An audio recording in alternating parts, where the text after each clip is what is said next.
సభకు నమస్కారం.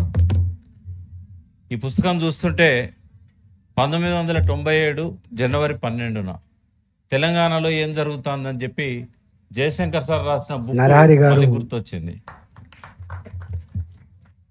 తెలంగాణ నినాదం కూడా భావజాల వ్యాప్తి, ఆందోళన, రాజకీయ ప్రక్రియ.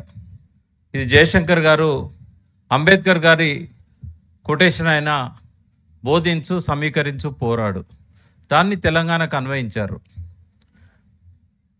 నరహరి గారు రాసిన ఈ పుస్తకం కూడా ఇదొక రాబోయే కాలంలో బీసీల ఉద్యమానికి, బీసీల రాజ్యాధికార సాధనకి ఇదొక వేగుచుక్కలాగా నిలుస్తుందని చెప్పి ఏ రకమైన సందేహం నాకు లేదు. ఖచ్చితంగా ఈ బుక్ అనేది మనందరికీ కూడా పోరుబాటు అవుతుంది, రాష్ట్ర సాధన కోసం రాచబాట అవుతుంది. మనం తెలుసుకోవాల్సిన కొన్ని ముఖ్యమైన విషయాలు ఇందులో, అంటే ఇప్పటి వరకు వచ్చిన ఏ పుస్తకంలో కూడా మనం ఒక్క దగ్గర చూడని చాలా ఇందులో ఉన్నాయి. ముందుగా బహుజనులు అనేవారు ఒక గొప్ప సృజనాత్మకత కలిగి సమాజ అవసరాలు తీర్చగలిగే వస్తువులు కానీ, పనిముట్లు కానీ, దుస్తులు కానీ తయారు చేసిన వాళ్ళు. ఒకప్పుడు ఉజ్వలంగా వెలిగిన చరిత్ర బహుజనులది.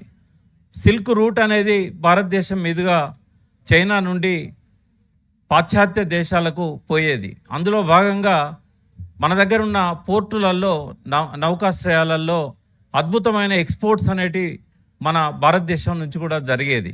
అవన్నీ తయారు చేసేది కూడా మన చేతివృత్తుల వాళ్ళే. పద్మశాలీస్, ఇతర కమ్మరి, కుమ్మరి, వడ్రంగి లాంటి విశ్వకర్మలు, ఇతరత్ర ఉన్న బీసీ కులాలు. కానీ ఏమైంది, ఎప్పుడైతే ఈస్ట్ ఇండియా కంపెనీ భారతదేశానికి వచ్చిందో 18వ శతాబ్దంలో అందరి చేతులు విరిచేసింది.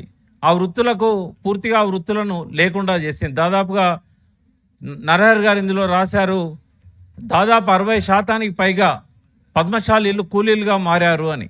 ఒక పద్మశాలీలే కాదు, అన్ని వృత్తుల వాళ్ళు కూడా కూలీలుగా మార్చిన ఈ అధోగతి ఈస్ట్ ఇండియా కంపెనీతో, బ్రిటిష్ పాలనతో మొదలైంది. అది ఇంకా ఇప్పటికీ కొనసాగుతూనే ఉంది. ఇందాక మన మిత్రులు అన్నట్టుగా మనము భవిష్యత్తును నిర్మించాలంటే చరిత్రను అధ్యయనం చేయాలి, వర్తమానాన్ని అర్థం చేసుకోవాలి. ఈ రెండు ఉంటేనే మనము భవిష్యత్తును నిర్మించగలుగుతాం. కాబట్టి తెలంగాణ ఉద్యమానికి ఏదైతే ఒక దారి ఆ రోజు జయశంకర్ గారు చూపెట్టారో, ఇవాళ నరహరి గారు కూడా అదే దారిని ఇవాళ బీసీల భవిష్యత్తు కోసం, బీసీల రాజ్యాధికారం కోసం చూపెడుతున్నారు. కాకుంటే జయశంకర్ గారు వెనకాల ఉండి నడిపించాలనుకున్నారు. మేమంతా కోరుతున్నది ఏంటంటే నరహరి గారు ముందుండి నడిపించాలని. ఎప్పుడు వస్తారనేది మీ ఇష్టం సార్. మీరు వచ్చే వరకు ఒక గ్రౌండ్ అయితే ఇక్కడ ప్రిపేర్ అవుతుంది. ఈ పుస్తకం అనేది ఒక పాశుపదాస్త్రం. ఒక విష్ణువు చేతిలో విష్ణు చక్రం ఇది, ఒక శంకరుని చేతిలో ఒక శూలం ఇది, ఒక బీసీల చేతిలో ఇది ఒక ప్రధానమైన ఆయుధం. దీన్ని అర్థం చేసుకోవాలంటే ఈ బుక్ చదవాలి. ఇందులో ప్రతి అంశం మీద ఉన్నది. మనము మన చరిత్ర ఏంది, సాహు మహారాజు గురించి ఉంది. మైసూర్లో ఒక రాజు 20వ శతాబ్ద ప్రారంభంలో తన రాజరికంలో బ్రాహ్మణుల ఆధిపత్యాన్ని తగ్గించి బీసీలను ఎట్లా పెంచారనేది ఉంది. మిల్లర్ కమిషన్ మనకెవరికి కూడా తెలియదు. 1918లో మిల్లర్ కమిషన్ వేశారు బ్రిటిష్ వాళ్ళు.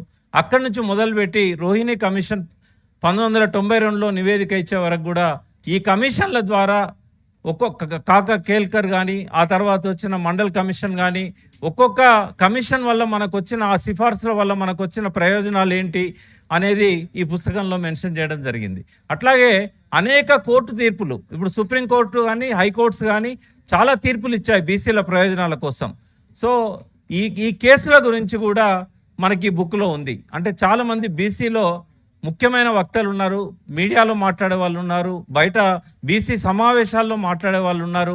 వాళ్ళందరికీ కూడా ఈ బుక్లో ఉన్న అనేక అంశాలు ఆ ప్రసంగంలో మాట్లాడడానికి మనల్ని శక్తివంతం చేస్తాయి. దాంతోపాటుగా బీసీలలో వస్తున్న ఒక మార్పును కూడా ఈ పుస్తకంలో వారు సూచించారు. ఒక ఎలైట్ సెక్షన్ ఎట్లయితే ఇప్పుడు తెలంగాణలో అయితే ఇప్పుడు 100కు పైన ఉన్న బీసీ కులాలలో ఒక 5 కులాలు ఎట్లా కొంత అభివృద్ధి చెందుతున్నాయో, మిగతా కులాలు ఎట్లా వెనుకబడి ఉన్నాయో, అట్లాగే ఉత్తర భారతదేశంలో ఈ అభివృద్ధి చెందిన యాదవులు కానీ, కుర్మీలు కానీ వీళ్ళంతా పార్టీలు పెట్టి మండల్ కమిషన్ నివేదిక ఇచ్చిన తర్వాత, దాన్ని అమలు చేయడం మొదలుపెట్టిన తర్వాత ఎట్లా రాజ్యాధికారానికి ములాయం సింగ్ రాగలిగాడు, లాలూ ప్రసాద్ రాగలిగాడు, అది కూడా ఈ పుస్తకంలో మనకు ఒక నిర్దేశనంగా మనకు కనబడతా ఉంటుంది. నేను ఎక్కువసేపు మాట్లాడదలుచుకోలేదు, ఎందుకంటే ఈ పుస్తకం మీరంతా చదవాలని చెప్పి ఇగ్నైట్ చేయడానికి 2 మాటలు మాట్లాడాను. సో మనకి పుస్తకం తెలంగాణ ఉద్యమానికి జయశంకర్ గారు ఇచ్చిన పుస్తకం లాగా మనకు పనికొస్తుంది. ఇది మనకు ఒక నమ్మే వాళ్ళకు ఒక భగవద్గీత అవుతుందని చెప్పి నేను విశ్వసిస్తున్నాను. ఈ పుస్తకాన్ని రచయితగా రాసిన పృథ్వీరాజ్ సింగ్ గారికి అభినందనలు. అదేవిధంగా నరహరి గారు ఇంకా ఇలాంటి ఈ పుస్తకంలో ఒక 100 PhDలు చేయగలిగినంత అంశాలు ఉన్నాయి. ఎవరైనా ఇందులో నుంచి కొన్ని అంశాలు కనుక తీసుకొని PhD చేసినట్టయితే ఇంకా బీసీలకు అంటే PhD చేయాలని కాదు, PhDకి సమానంగా రీసెర్చ్ చేసి, ఎందుకంటే ఎన్నో వందల గంటల రీసెర్చ్ చేస్తే తప్ప వారిద్దరికీ ఈ పుస్తకం రాయడం సాధ్యం కాలేదు. కాబట్టి దీన్ని మనకు ఒక ఇగ్నైట్ చేయడానికి ఇచ్చారే తప్ప ఈ సమగ్రం కూడా కాకపోవచ్చు. భవిష్యత్తులో దీనిలో నుంచి అనేక అంశాల మీద మళ్ళీ మనకు పరిశోధన పుస్తకాలు రావాల్సిన అవసరం ఉన్నది. ఇవాళ యూనివర్సిటీలలో మన బీసీ బిడ్డలు ఎంతో మంది రీసెర్చ్ చేస్తూ ఉన్నారు. వాళ్ళందరికీ ఈ పుస్తకం ఒక గైడ్ చేసే విధంగా ఉపయోగపడుతుందని నేను నమ్ముతున్నాను. నాకు ఈ అవకాశం ఇచ్చినందుకు నరహరి గారికి కృతజ్ఞతలు. Thank you.